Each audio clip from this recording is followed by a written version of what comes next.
N'oubliez pas le cas de Job. Avant que Satan n'aille vers Job, il a d'abord consulté le Dieu Tout-Puissant afin d'avoir sa permission. Alors, mes bien-aimés, n'allez pas penser que le diable prend une décision dans votre vie. Dans la vie du chrétien, le diable ne peut pas prendre de décision, même quand on pêche. Il est obligé d'avoir l'ordre de Dieu pour nous frapper, pour nous discipliner, car Dieu l'utilise pour nous discipliner. Comme pour Paul, vous savez, vous vous rappelez, Dieu l'utilise pour nous discipliner.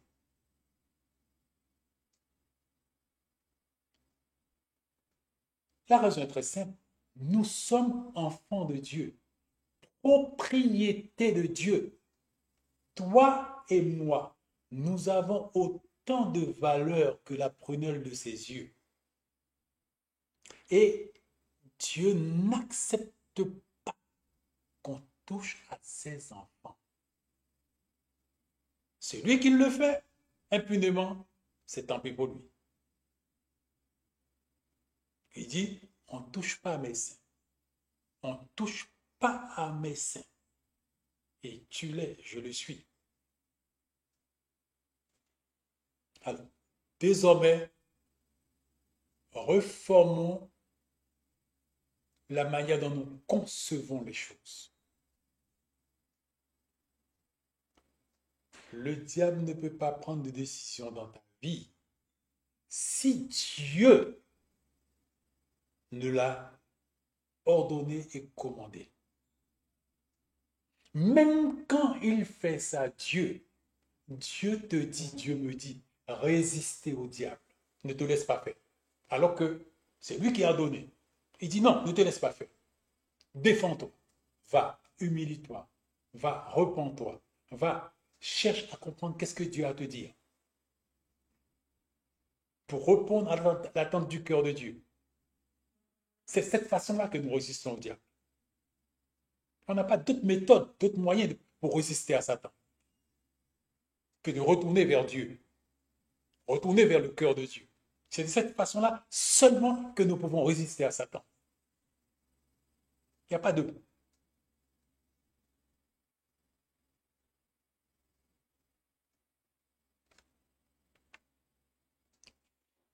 Là maintenant, ce ne sont pas mes paroles parce que ça, ce sont des extraits de la plus grande compréhension que par rapport au message, nous avons revu là.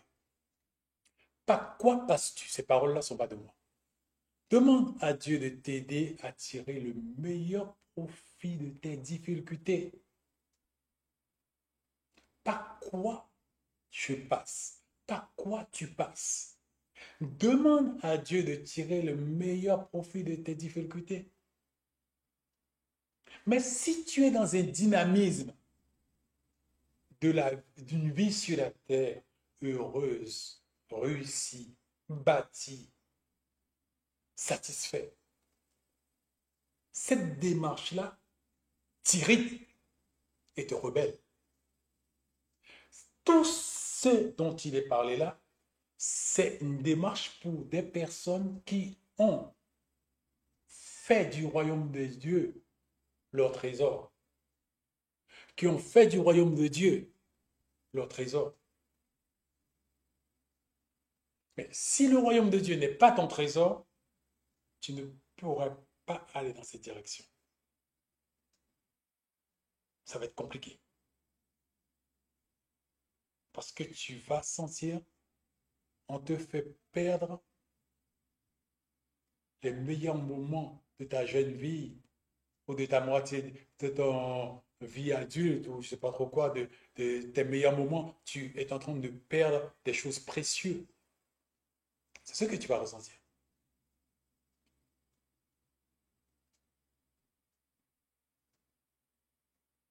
Alors, fais attention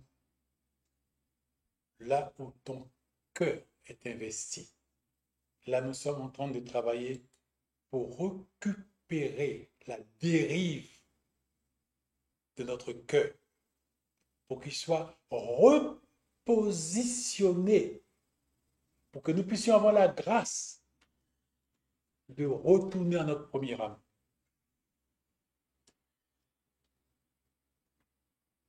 Pour que nous puissions avoir la grâce de retourner à notre premier âme. Quelle est notre situation? Elle n'est pas destinée à nous détruire. C'est peut-être juste pour nous raffiner.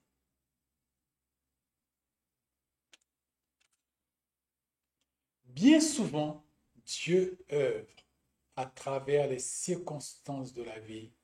Ceci est mon expérience personnelle. Ceci est mon vécu. Ces paroles ne sont pas de moi, c'est du Fatibi.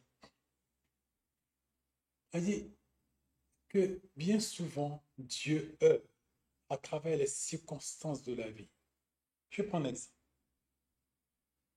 Ça fait longtemps que Dieu veut que je me rapproche de lui. Mais moi, j'ai mes passe-temps, j'ai mes ambitions, j'ai ma vision, j'ai des choses dans mon... Bonjour mon bien-aimé, j'ai des choses dans mon cœur que je désire. Et bien sûr, je ne veux pas... Donne-moi 2 secondes.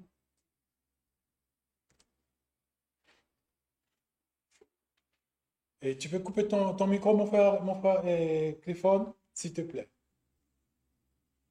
Merci. Et nous, on ne s'aperçoit pas que cette situation de notre cœur nous empêche d'entendre et de comprendre ce que Dieu veut.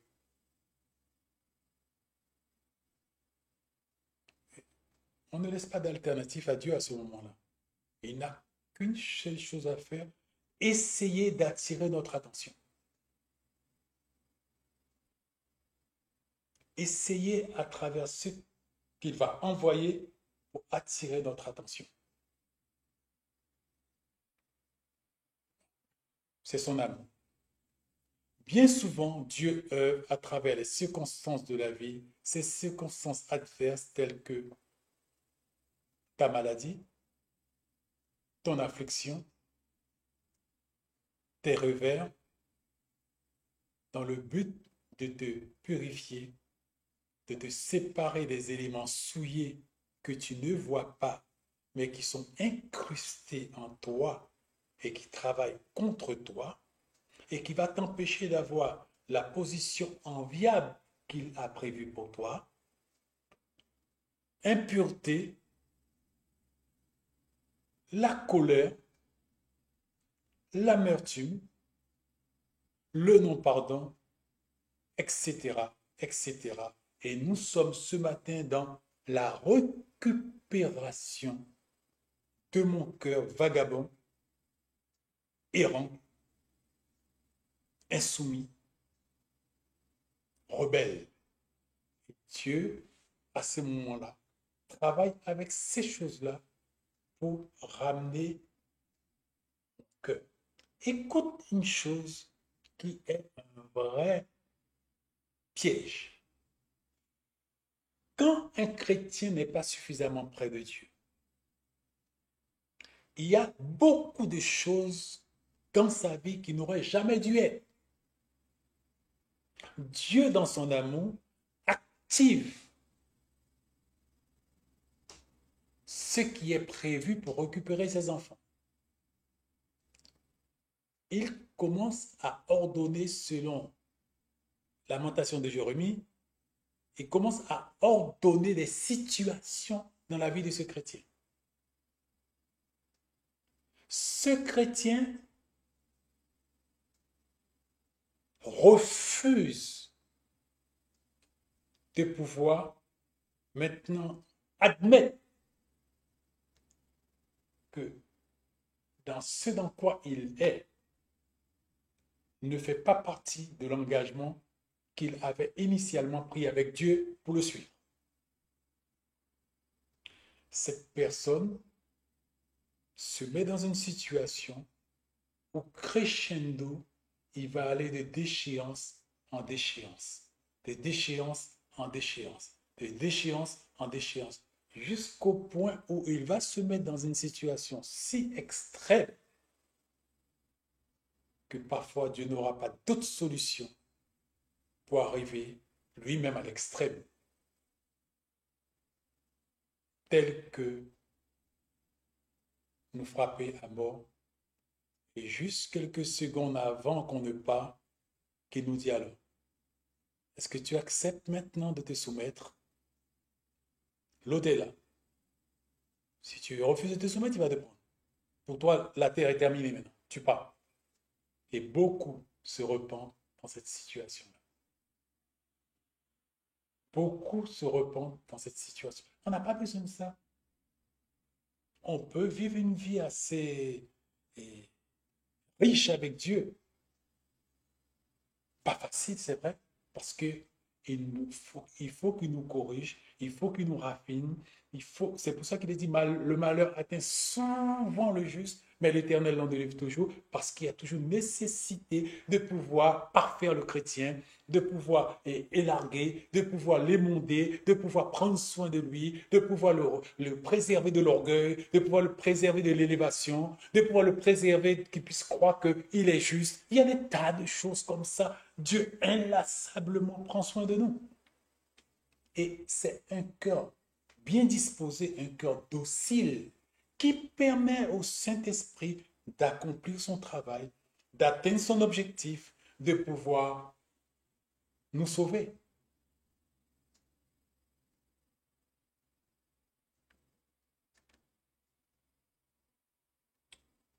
Voilà. Je crois que il ne nous reste plus que en image de voir tout ce que nous avons déjà vu et comment, pour récupérer notre cœur rebelle, notre cœur insoumis, notre cœur indocile, comment concrètement il active les situations. Pour que nous puissions comprendre, certains bien-aimés disent, mais c'est le diable qui a pris la décision de faire ça. Non, le diable ne peut prendre aucune décision. Dieu est le seul qui prend des décisions dans la vie d'un chrétien. Le seul. Il utilise le diable et il nous dit résister au diable. Mais ce n'est pas résister au diable par la pensée, ni par la force. Non, non, non, non, non. En nous soumettant à Dieu. En nous soumettant à Dieu. En allant à la repentance, en demandant pardon, en nettoyant nos cœurs, en reformant nos voies, en faisant demi-tour de la mauvaise voie. C'est comme ça qu'on résiste à Dieu. C'est la façon dont on peut, seule façon qu'on peut résister à Satan. En dehors de cette façon-là, on ne peut pas résister à Satan. Car c'est Dieu qui l'a commandé de pouvoir faire son travail. Et quand Dieu a dit, je t'ordonne de faire le travail, c'est pour nous ramener de la mauvaise voie. Et tant que nous n'acceptons pas de retourner de la mauvaise voie, il a l'ordre et continue à faire son travail. Si nous voulons qu'il arrête de faire le travail, si nous voulons le résister, c'est nous repentir. C'est quitter la voie sur laquelle nous sommes. C'est abandonner le chemin sur lequel nous nous sommes engagés. C'est comme ça seulement que nous pouvons résister à Satan et le bloquer. Dieu est le seul décideur. Dieu prend les décisions concernant tout ce qui relève de la vie de ses enfants et des païens aussi. Il est le même. Il n'y en a pas deux. Il est le seul. Maintenant, Dieu a des intermédiaires. En particulier, Dieu a un intermédiaire qui, lui, est responsable de pouvoir activer les autres intermédiaires. Quand Dieu prit la décision de raffiner Job, il a utilisé Satan Et Satan avait en son pouvoir des éléments tels que le feu de Dieu. Il a fait descendre le feu de Dieu sur les brebis et sur les serviteurs qui ont été détruits. Il avait Satan en son pouvoir, les Sabéens, qui ont attaqué les chameaux, qui les ont tous pris et tué les serviteurs. Nous concernons X situations, bras cassés, jambes cassées, problèmes de santé, d'estomac, problème à la tête, problème à la dent, problème dans les yeux, X situations. Il avait en son pouvoir, c'est Dieu qui le lui a donné pour faire son travail. Quel travail? Le travail de Satan? Non, pour faire le travail de Dieu. Dieu a donné à Satan ce pouvoir-là pour faire son travail. Le maître, c'est Dieu, personne d'autre. Dieu est le seul maître. Il y avait le grand vent. Il a détruit la maison. C'est Satan qui l'a fait. Et Dieu aurait pu dire au fils de Job, résistez à Satan. Oui, mais Seigneur, comment nous pouvons le résister? Il est plus fort que nous. Non. Ta force, c'est dans l'humiliation, c'est dans la repentance, c'est dans la soumission à moi. C'est comme ça que tu peux résister à Satan.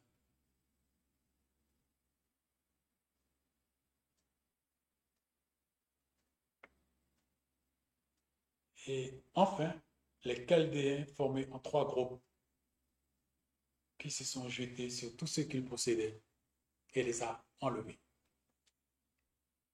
Dans ta vie, dans ma vie, il n'y a que Dieu qui prend les décisions. Personne d'autre que lui ne peut prendre les décisions.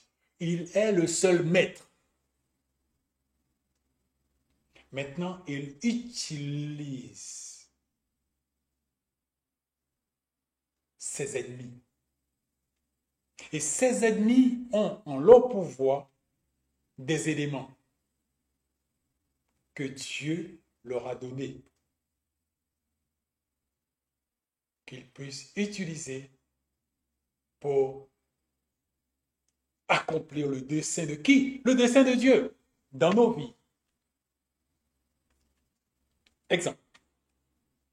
Dieu a vu que Paul était orgueilleux. Regarde, je tourne la main autour de la cuissère autour de Dieu là. Dieu a vu que Paul était orgueilleux. C'est Dieu qui l'a vu. Dieu dit à Satan, Satan, tu dépêches un démon contre mon serviteur Paul, le grand apôtre Paul. Et voilà ce que tu vas faire. Tu lui donnes une affliction dans sa chair qui va le tourmenter. Et toutes les fois qu'il s'enorgueillit, tu multiplies par 10 la douleur. Dieu a pris la décision. Satan a mis en œuvre la décision. Et son démon a exécuté la décision. La décision de qui? De Satan? Non, la décision de Dieu. Voilà comment il travaille dans nos vies pour ramener nos cœurs vers lui. Pour que nous puissions recouvrer notre premier amour. Si nous sommes dociles, si nous nous soumettons, nous allons nous retrouvant cette flamme, ce feu. Nous n'avons pas besoin d'attendre que Dieu ordonne des situations. Nous avons la parole. Nous devons demander à Dieu la grâce pour aller obéir.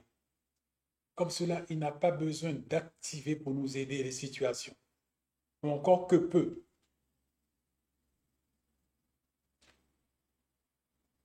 Nous cherchons Dieu à travers le jeûne, à travers la prière, à travers la méditation de sa parole, la lecture de la parole, la communion avec lui. Nous le recherchons jour et nuit. C'est déjà une torture pour la chair. Il n'est besoin que peu de torture maintenant, que peu de situations ordonnées par Dieu pour notre vie, puisque déjà nous nous soumettons à cette recherche intense de Dieu pour pouvoir retrouver son cœur, voile